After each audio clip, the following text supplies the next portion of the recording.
अडेस लागेर त्यहाँ कहाँ हेरेको फेरि त आफ्नो काम गर।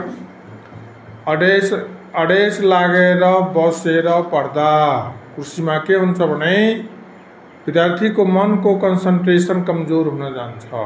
किन कमजोर हुन्छ भने किनभने उसको ढाड अर्थात् ब्याकबोन छ, स्पाइनल कोडका नसाहरू मस्तिष्कमा जाँदाखेरि वो थिचिन्छन्। अडेस लाग्दाखेरि वो थिचिन्छन् अर्थात् प्रेस हुन्छ। त्यसमा प्रेस हुँदाखेरि के हुन्छ भने त्यो नसा कहाँ गएको छ भने दिमागमा गएको छ, मस्तिष्कमा गएको छ। त्यसले गर्दाखेरि नसा थिचियो भने मस्तिष्कमा जुन कन्सन्ट्रेसन छ, एकाग्रता, त्यो कमजोर हुन जान्छ। फेरि अडेस हटाएर पढ्दाखेरि के हुन्छ भने उसको अडेस हटाता, अडेस हटाएर पढ्दाखेरि कन्सन्ट्रेसन उसको बढ्न जान्छ। यही हो पढ्ने तरिका। के गरे हामीले के बुझेको यसबाट? हामीले जसले पनि कुर्सीमा बसेर पढ्दाखेरि अडेस लगाएर नबस्ने, अडेस हटाएर हामीले सिधा बस्दाखेरि हाम्रो दिमागको कन्सन्ट्रेसन कस्तो हुन्छ भने बढी हुन्छ र हामी छिटो बुझ्छौँ कुरा पढ्दाखेरि। त्यसैले पढ्ने तरिकामा कुन प्रयोग गर्ने हामीले? अडेस लगाएर कि नलगाएर? नलगाएर।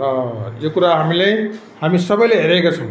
विद्यार्थीको लागि सबभन्दा इम्पोर्टेन्ट बस्ने तरिका यही हो। अडेस नलगाएर बस्दाखेरि मनको कन्सन्ट्रेसन उसमा बढी हुन्छ भन्ने कुरा देखिन्छन्। म सधैँभरि क्लासमा विद्यार्थीलाई यही सल्लाह दिन्छु, हरेक क्लासमा सिधा बस। कारण के हो त? दिमाग कन्सन्ट्रेसन उसमा, किनभने उसको अडेस लगाएर बस्दाखेरि उसको ढाडमा अर्थात् स्पाइनल कोडमा उसको स्पाइनल कोडका नसाहरू जुन छन् उतातिर रिढतिर त्यो के हुन्छ भने थिचिन्छ र दिमागमा उसको कन्सन्ट्रेसनको असर पर्छ। किनभने स्पाइनल कोड भएर हाम्रो दिमागमा सबै नसाहरू, स्नायु नसाहरू गएका छन्। त्यसैले हामी के गर्नु पर्यो भने जसले पनि सिधा बस्ने र आफ्नो मनको पढ्ने बेलामा सिधा बस्ने र मनको कन्सन्ट्रेसन कम्प्लिटली पुरै 100% आफ्नो सब्जेक्टमा लगाउने, त्यसले हामीलाई हेल्प गर्छ। सिधा बस्दाखेरि हामीलाई हेल्प गर्छ। तर भने अडेसले हामीलाई के गर्छ भने कन्सन्ट्रेसनलाई कमजोर बनाउँछ, जसबाट के हुन्छ हाम्रो लर्निङ लस हुन्छ। के हुन्छ रे?